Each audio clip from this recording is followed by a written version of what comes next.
Dios les bendiga, mis queridos hermanos y hermanas. Bienvenidos y bienvenidas para que juntos nos alimentemos con la palabra del Señor. Hoy domingo, día del Señor, Dies Domini. Gracias por estar aquí presentes. Hoy es 14 de junio del 2026. Gracias por abrir vuestros corazones para que se haya sembrada la semilla del reino de los cielos, que es la palabra de Dios. Como dice en San Lucas capítulo 8, versículo 11, pidámosle al Señor que ustedes y yo no seamos esos oyentes olvidadizos, sino que seamos dichosos al poner por obra la palabra de Dios que escuchamos, como dice Santiago 1:25. Comencemos en el nombre del Padre y del Hijo y del Espíritu Santo. Amén. Lectura del Santo Evangelio según San Mateo capítulo 9 del versículo 36 al capítulo 10 versículo 8. Al ver a las muchedumbres, se compadeció de ellas, porque estaban extenuadas y abandonadas, como ovejas que no tienen pastor. Entonces dice a sus discípulos: la mies es abundante, pero los trabajadores son pocos. Rogad pues al Señor de la mies que mande trabajadores a su mies.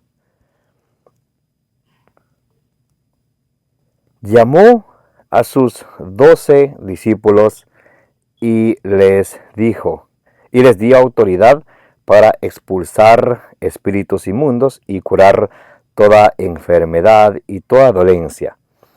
Estos son los nombres de los 12 apóstoles. El primero, Simón, llamado Pedro, y Andrés, su hermano, Santiago, el de Zebedeo, y Juan, su hermano, Felipe y Bartolomé, Tomás y Mateo, el publicano, Santiago, el de Alfeo, y Tadeo, Simón, el de Caná, y Judas Iscariote, el que lo entregó. A estos 12 los envió Jesús con estas instrucciones: no vayáis a tierra de paganos, ni entréis en las ciudades de Samaria, sino id a las ovejas descarriadas de Israel. Id y proclamad que ha llegado el reino de los cielos. Curad enfermos, resucitad muertos, limpiad leprosos, arrojad demonios. Gratis habéis recibido, dad gratis. Palabra del Señor. Gloria a ti, Señor Jesús. Santo y divino Espíritu de Dios, llénanos plenamente de tu luz, de tu sabiduría, de tu conocimiento, para que, alimentados por tu palabra, perseveremos en ella y poniéndola por obra demos mucho fruto y alcancemos la salvación. A ti, divino Espíritu, que eres Dios y siempre nos acompañas, sea el honor, la gloria, la adoración por los siglos de los siglos. Amén. En el nombre del Padre, y del Hijo, y del Espíritu Santo. Mis queridos hermanos y hermanas, el Señor Jesucristo en el Evangelio de hoy envía a sus apóstoles, quienes antes eran discípulos, que quiere decir seguidores.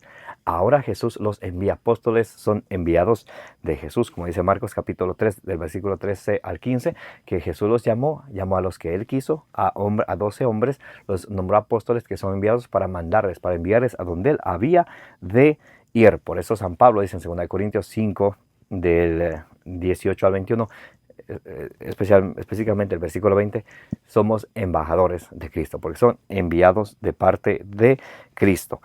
Entonces el Señor Jesús manda a los 12 y el Evangelio nos dice cómo la gente estaba como ovejas que no tienen pastor, y Jesús se compadece de ella, les pone a enseñar y pide a los trabajadores, a sus apóstoles, orad para que Dios mande más trabajadores a la mies. Por eso nunca debe de haber envidia entre servidores, entre sacerdotes, entre servidores. A veces muchos llaman, es que es el celo apostólico, no quieren que un sacerdote celebre la misa en mi parroquia, porque eso no es celo apostólica. Celo apostólico es, como dice San Pablo en 2 Corintios capítulo 11, celoso estoy. ¿Saben cuál es celos de qué tiene San Pablo? De que la gente se salga de la sana doctrina y se vaya detrás de los engañadores, detrás de las sectas en este caso. Hay sacerdotes que por practicar mal el ecumenismo, da lo mismo, es el mismo Dios, no hay que pelear con los evangélicos, la Biblia nos hizo para pelear. y son los mismos que cuando los fieles se le van de su parroquia no hacen absolutamente nada. Nada, y más bien, que se vayan. Dios va a pedir cuenta a cada uno de ellos, como dice Hebreos 13:17, porque tienen que dar cuenta por todas las almas de su parroquia que han sido encomendados. Entonces, muy, muy importante esto. También podemos esto pensar nosotros como padres de familia. Dios nos ha puesto una familia, unos hijos, unas hijas, por quienes tenemos que dar cuenta nosotros de ellos, ¿verdad? Entonces luego Jesús manda a sus 12 apóstoles del evangelista San Mateo, en el versículo 2, Mateo 10:2, cita a los apóstoles. Primero Simón. Y en la mayoría de veces, en los evangelios, siempre está Pedro y los demás, Pedro y los 11, San Pablo, en 1 Corintios 15:5, se apareció primero a Cefas, quien es Pedro, quien Jesús le cambió el nombre en Juan 1:42. Entonces, por eso dirá San Pedro en el libro de los Hechos de los Apóstoles, por ejemplo, en el día de Pentecostés, y de ahí en adelante hasta Hechos capítulo 15, que Dios lo eligió a él, para que, por eso él es quien preside cuando van a elegir a Matías, quien reemplaza a Judas, por ejemplo, en Hechos 1:26. En el concilio de Jerusalén, cuando había esta discusión acalorada, se levanta Pedro, todos callan. Hechos 15:7. Él es quien Jesús escogió para que pastoree a los corderos y a las ovejas, como dice en San Juan capítulo 21, del versículo 15 al 17. Y también, muy importante y muy interesante, nos da la lista de sus 12 apóstoles. Algunos leen Marcos 6:3 y dicen, Jesús tenía más hermanos. No hay una sola cita bíblica donde diga que la Virgen María tuvo más hijos o que estos son los hijos de María. No hay. Simplemente no hay. Y al que diga que sea, yo le reto, muéstreme donde diga la Biblia, estos son los hijos de María o la Virgen María tuvo más hijos. No hay. Por ejemplo, en Marcos 6:3 dice Santiago, los hermanos de Jesús, y cita a Santiago, a José, a Judas y Juan.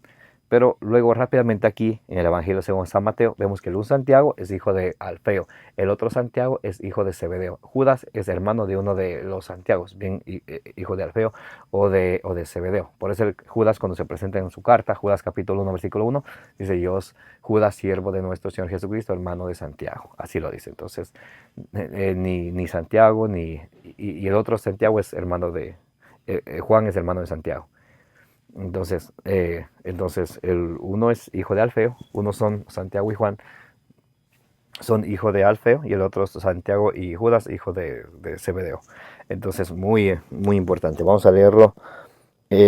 Dice el primero, Simón llamado Pedro y Andrés su hermano. Jesús escogía a hermanos. Mire, Pedro y Andrés eran hermanos. Santiago, el de Zebedeo, y su hermano, y Juan, su hermano. Santiago y Juan, hermanos, hijos de Zebedeo. Y luego el otro Santiago es hijo de Alfeo. Y de ese Santiago es hermano Judas, como dice Judas capítulo 1, versículo 1. Entonces, ni uno de ellos y Simón es el cananeo. Jesús le conoce como Galileo Nazareno. Simón de Caná. Entonces él no es. Y al José, que menciona Marcos 6:3, en Mateo 27:56, dice que era hijo de Alfeo.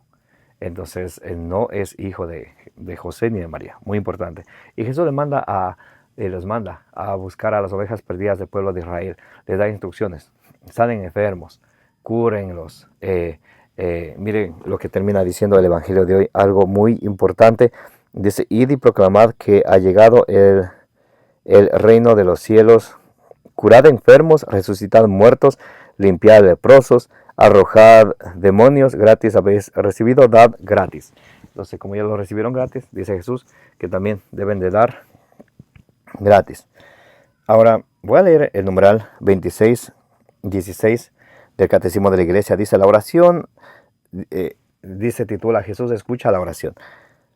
La oración a Jesús ya ha sido escuchada por él durante su ministerio a través de los signos que anticipan el poder de su muerte y de su resurrección. Jesús escucha la oración de fe expresada en palabras de leproso, Marcos 1:40-41, de Jairo, Marcos 5:36, de la cananea, Marcos 7:29, del buen ladrón, Lucas 23:39-43, o en silencio de los portadores del paralítico, Marcos 2:5. De la hemorroísa, Marcos 5:28, que toque el borde de su manto, de las lágrimas y del perfume de las pecadoras, Lucas 7:37-38. La petición apremiante de los ciegos, ten piedad de nosotros, hijo de David, Mateo 9:27. Oh hijo de David, Jesús, ten compasión de mí, Marcos 10:48. Ha sido recogida en la tradición de la oración a Jesús. Señor Jesucristo, Hijo de Dios, ten piedad de mí, pecador. Sanando enfermos o perdonando pecados, Jesús siempre responde a la plegaria del que le suplica con fe. Ve en paz, tu fe te ha salvado. San Agustín resume admirablemente las tres dimensiones de la oración de Jesús. Orad pro nobis ut sacerdos noster, orad in nobis ut caput nostrum, oratur a nobis ut Deus noster, agnoscamus ergo et in ilio voces vostras et voces eius in nobis. Ora por nosotros como sacerdote nuestro, ora en nosotros como cabeza nuestra. A Él se dirige nuestra oración como a Dios nuestro. Reconozcamos, por tanto, en Él nuestras voces y la voz de Él en nosotros. En narratio in Salmum 85:1, institución general de la liturgia de las horas 7. Y vamos a leer el 26:11, lo que nos dice el Catecismo de la Iglesia, numeral 26:11. La oración de fe no consiste solamente en decir Señor, Señor, sino en disponer el corazón para hacer la voluntad del Padre, Mateo 7:21. Y este es un gran problema. Y digo, ¿por qué es un gran problema? Porque muchos, si le preguntamos, ¿oras tú oras? Claro que oro. Padre nuestro que estás en el cielo, santificado sea tu nombre. Santa María, Madre de Dios, ruega por nosotros pecadores. También el tercer misterio gozoso, el cual, y ni siquiera saben lo que están hablando, ni sienten lo que están diciendo. Por eso no basta con orar así. Se ore de lo más bonito de los labios para afuera. Dice en Isaías 29:3, este pueblo me honra con sus labios, pero su corazón está lejos de mí. Dice que nuestro corazón tiene que tener la disposición para hacer la voluntad de Dios. Catecismo de la Iglesia 26:11. La oración de fe no consiste solamente en decir Señor, Señor, sino en disponer el corazón para hacer la voluntad del Padre. Mateo 7:21. Jesús invita a sus discípulos a llevar la oración, esta voluntad de cooperar con el plan divino, Mateo 9:38, Lucas 10:2, Juan 4:34. Entonces vemos claramente cómo el Señor nos invita a que podamos nosotros, que podamos orar, para que podamos invocar su santo nombre, para que podamos ustedes y yo ser hijos obedientes de Él, que siempre está dispuesto a escucharnos, siempre está dispuesto a sanarnos, siempre está dispuesto el Señor a que ustedes y yo hagamos su voluntad. Que el Señor les bendiga y les guarde, como dice el número 624, que la Santísima Virgen María, junto con todos los santos, intercedan por cada uno de ustedes, de vuestras familias y del mundo entero. Si Dios permite, el día de mañana continuaremos compartiendo con ustedes la palabra de Dios.